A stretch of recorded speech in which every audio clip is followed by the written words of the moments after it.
Le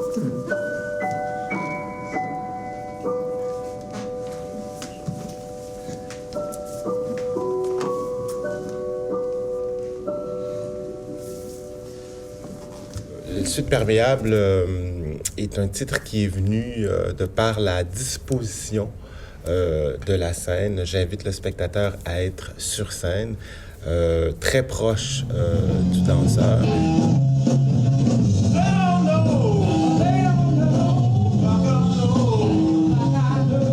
Au début, ils étaient en recherche. Ils le sont encore un peu, mais ils sont rendus plus vers la fin. Et quand on vous a rencontrés, ça a aidé aussi à la réflexion. Ça a aidé Emmanuel dans la réflexion de différentes façons, mais ça l'a aidé. Oui, j'avais un objectif qui était de répondre à cette différence et de passer par la simplicité de la danse. Comment, dans le dialogue, nous pouvions s'entendre et vivre l'expérience de la danse sans aller dans les mots, sans aller dans un dialogue autre que celui du corps.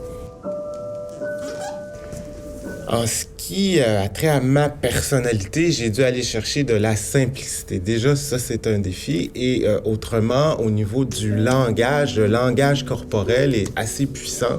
L'énergie, le rire, l'envie d'être ensemble ont été des éléments qui ont fait qu'on était plus facilement capable d'expérimenter, d'être joueurs ensemble et c'est ça, de s'exprimer par le corps. Maintenant, j'aimerais savoir comment vous pourriez vous présenter, encore une fois, mais avec votre propre langage corporel.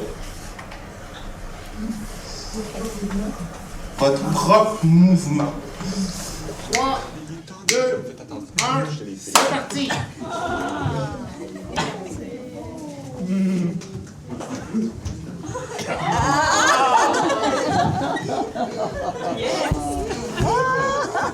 Comment ça a alimenté mon travail? Je vais essayer d'être le plus succinct possible, mais ça l'alimente énormément, mon travail, parce que, en quelque part, qu'est-ce qui est commun avec ces jeunes versus la danse? C'est qu'en général, on utilise le non-verbal.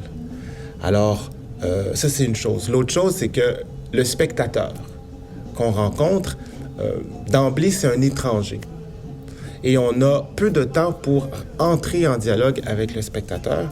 Dans le processus de suite perméable, qui est une disposition qui permet une très grande proximité spatiale avec le spectateur, comment aller droit au but et tout de suite faire voyager le spectateur, tout de suite ouvrir son imaginaire par une simplicité, par une expression corporelle, par une expression dense, des plus simples et des plus efficaces. Donc, ça m'a au moins amené cette question-là.